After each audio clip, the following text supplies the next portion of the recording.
Mes chers collègues, la rénovation énergétique des logements sociaux à Paris est une urgence majeure, et on vous le rappelle souvent, afin de lutter contre la précarité et réussir la transformation écologique et sociale de notre ville.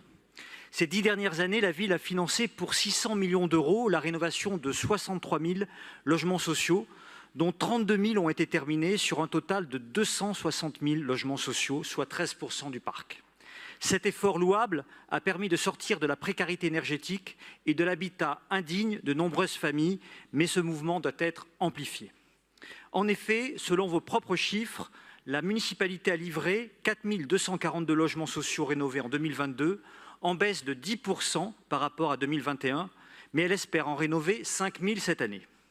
À vrai dire, même si vous arrivez à en rénover 5 000 par an, ce sera toujours largement insuffisant, car à ce rythme, vous atteindrez vos objectifs de rénovation énergétique avec 10 ans de retard en 2060. Le retard de ces rénovations provoque, je le redis en pesant toujours mes mots, une dégradation extrêmement importante de la qualité de vie des locataires.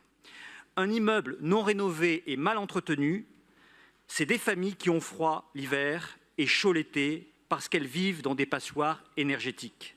C'est une personne âgée qui est contrainte de porter ses courses en utilisant l'escalier parce que les ascenseurs sont en panne depuis plusieurs mois.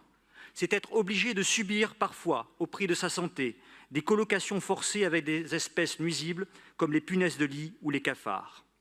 Tout cela, ce sont des réalités que je constate par moi-même en me rendant à la rencontre de Parisiennes et de Parisiens. J'accompagne d'ailleurs de nombreuses familles afin de faire entendre leurs légitimes demandes. Le retard dans ces rénovations se fait enfin au détriment de la lutte contre le réchauffement climatique et des économies d'énergie.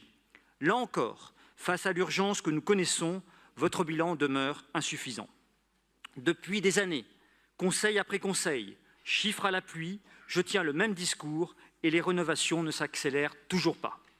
Depuis des années, nous vous alertons sur l'impact de vos décisions et leurs conséquences sur la dégradation de la qualité de vie des habitants.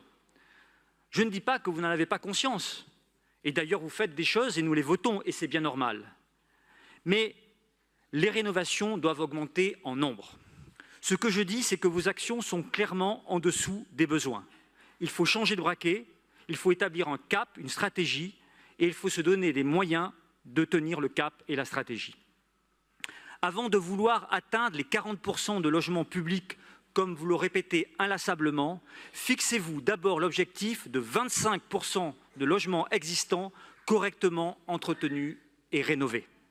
Nous vous demandons une fois de plus, dans l'intérêt des Parisiennes et des Parisiens qui vivent dans le parc social de la ville, de rattraper le retard dans la rénovation des logements sociaux en demandant aux 3 bailleurs sociaux de la ville de réaliser un état des lieux des logements rénovés en urgence, immeuble par immeuble, locataire par locataire, et en doublant l'effort de rénovation à hauteur de 10 000 logements par an. Il faut privilégier aujourd'hui la qualité sur la quantité, la qualité de vie plutôt qu'une politique du toujours plus. Pensons la politique du logement à l'échelle du Grand Paris, et ainsi nous serons collectivement plus efficaces. Je vous remercie.